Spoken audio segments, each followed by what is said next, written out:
cut that out. Hey everybody, Jim again with JB Gaming, bringing you another character class. This is a scientist on the zombie side. Now, with the zombie, or with the scientist, he's a very powerful character. I've used him a couple times. I feel once I get a group or run with some people, I may be able to do really well with this guy. Basically, he's one of those short to medium range characters. Lots of times you want to be in close. Now, I do know the basic scientist just has 5 for his ammo, so you can go through those pretty quick, and the reload time is very slow for this main character. But he does pack a punch. You can almost take an enemy out with 2 direct shots, and I have found that he does have a decent accuracy medium range, but you really want to try to get in there close and just pack a punch and nail these guys. Another nice thing about the scientist is he is pretty much the medic on the side, so he has his little healer that you can drop down, heal everybody. It's awesome if you get a couple scientists and they drop a couple of these down healers, and then the team just hovers around that and just like holds an area down. It could really be effective. That's one of his special abilities. Another special ability he does have is a sticky explodey ball. Now this thing is pretty much you get 2 of them. You throw one, you have to let it recharge for a little bit, but basically it's pretty neat. You can stick it on any kind of surface. It only detonates when a plant is nearby. You can even actually stick it right on a plant, and then it'll take a little bit, like a short delay, but then it'll explode and pretty much kill them.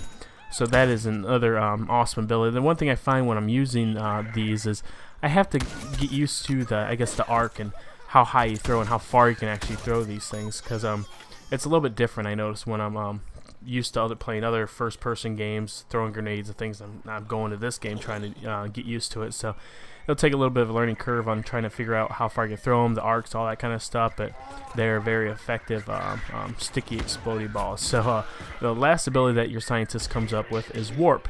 You get 2 warps before it has to cool down, which is pretty good. I mean, it's great for dodging attacks, especially those choppers. If a chopper's coming, you press Y, you can teleport out of the way. Even do it again if you need to. The one thing you got to realize, it does have a slight low delay. Like, you have to press a button and then it does it. And sometimes I'm still getting used to where I'm going to warp to. So once you can master that, you'll be good to go. Especially if you're going to run around with an engineer. If you run around with the engineer and pair up with him, and he throws that sonic grenade down to really stun the enemies, you could warp in, get your 2 shots, warp out, get the kill, and be safe again, and just recharge up for that next attack. But again, it's teamwork. That's what you really want to be effective with the scientists, is you got to have some good teamwork. Now, with the variants, we have these 5 other character variants that you get with the scientist, and as you can see here, we have the marine biologist, which is, if you've seen the trailer commercials and stuff, it's the dolphin gun, or the dolphin blaster, is awesome. I do not have him yet. I have seen him come across in some battles I had, which he dominated me. Basically, this guy is able to spray a little bit, actually a lot faster. His is pretty much still excels in the short and medium range combat, but you can your rate of fire is a lot faster, and so basically you can cause a little bit more damage, be a little more effective than the basic the scientist. Then you have the next one is Dr. Toxic. Basically with him is if any plants get near you, they're going to start suffering effects from the toxic, so they're going to start losing some health. And on top of that, if you hit them with your radiation blaster, you're going to like coat them with some some nastiness, toxics, and they're going to start to diminish a little bit there too. So the good thing with this is that you want to get in kind of close and just start wrecking havoc that way.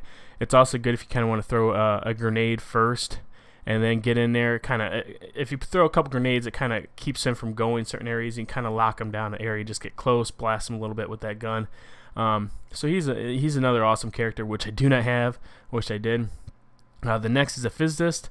Basically with him, he's pretty much like the electricity guy. You're gonna have the EMP frazzle launcher.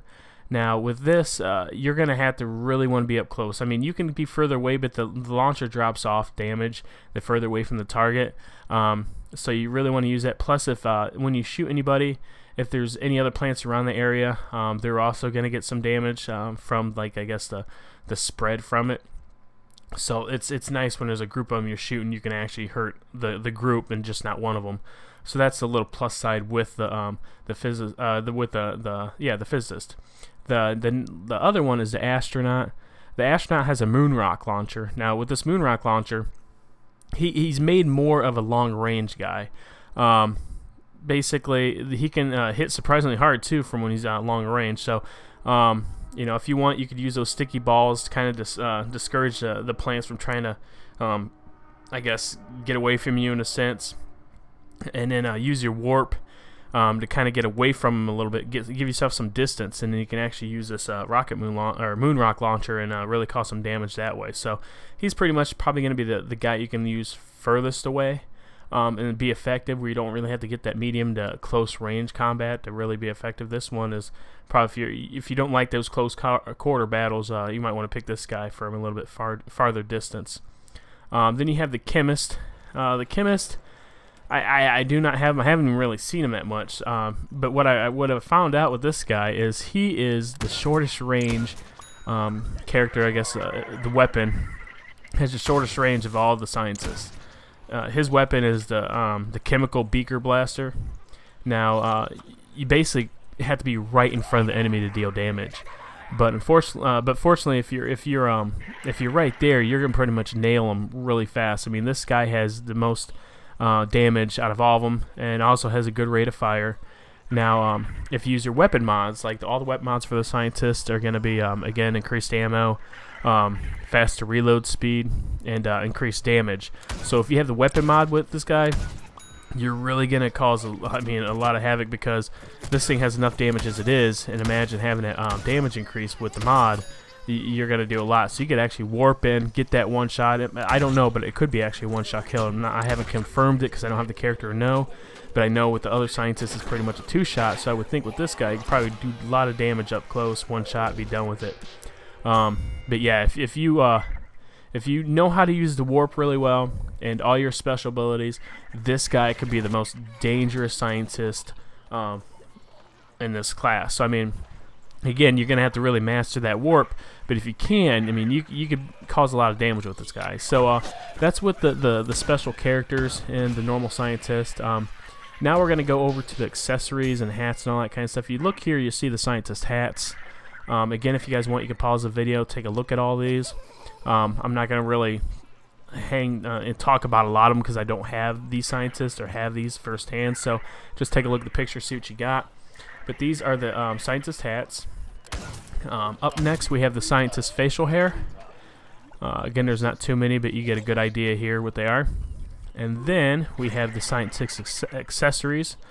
There is some neat ones here. I have seen some scientists with these. So those are the accessories. Then you have the gestures, which is funny. Everybody has gestures, but I hardly ever see anybody use them. The only time you use them is if you have to use a challenge. I like to just have some fun with it, and you know, it does crack me up once in a while when like you get a kill and you do one of those. But last we have the scientist weapon skins. Now these are all pretty cool. You can see here you got the gold, the chrome, and all that kind of stuff to feature. So that is it with the scientists, you guys. Up next, I'll be presenting the last of the zombie class, the All-Star. But I appreciate you guys watching the videos. Again, leave some comments below if you have some questions or just want to give me some, I guess, other insightful information in regards to the scientist. But again, appreciate you guys watching, subscribing. We're almost at 200 subscribers. That is awesome because we're not even in 2 weeks of doing this, and so it's been great. Feeling a lot better from my cold, and I'll keep busting out these videos for you guys. And next week we're going to be doing a lot with Titanfall coming out, so you guys will look forward to that. You know, stay with us. We'll have a bunch of videos for that game as well. So again, this is Jim with JB Gaming. Thanks for watching, guys. I'll talk to you in my next video.